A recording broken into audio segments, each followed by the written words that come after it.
माझं नाव विश्वास राऊत. मी टाटा मोटर्समध्ये काम करत होतो. रिटायर झाल्यानंतर ह्या संस्थेशी जोडलो गेलो. मला संस्थेचं काम खूप आवडलं. कारण काय माहिती आहे का, इथं आम्ही ज्यावेळेला इथं राहायला आलो 40 वर्ष झाली.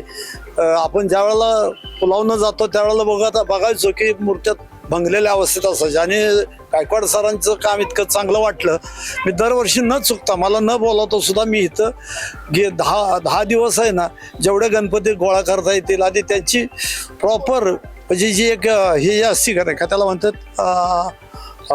विल्हेवाट म्हणता येणार नाही, पण त्याचं विधिवत आपण त्यांचं विसर्जन करतो आम्ही.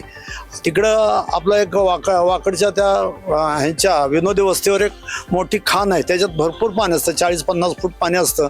त्यात आपण हे केलेलं आहे, काय त्याला म्हणतात,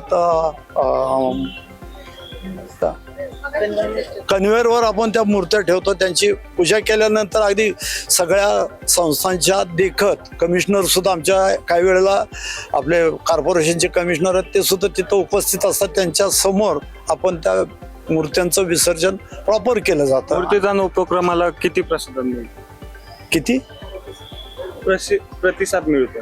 तर ते चांगला मिळतो. आता जर तुम्ही बघितलं ना, आपण गेल्या 10 वर्षापूर्वी जर बघितलं ना, इथं मूर्त्या दिसायच्या, हट्टानं लोक म्हणायचे आम्हाला नदीतच विसर्जन करायचं. पण आमच्या कामाची पोच म्हणता येईल की आम्ही एवढं प्रॉपर काम करतो हे त्यांनी, बऱ्याच नागरिकांनी बघितलं की, गणेश भक्तांनी बघितलं की यांचं काम इतकं प्रॉपर आहे. काही जणांनी तिथं जाऊन बघितलं की काम एवढं प्रॉपर आहे.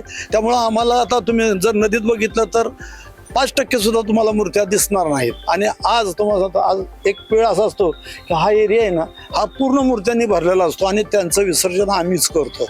हे आमचं भाग्य समजतो आम्ही.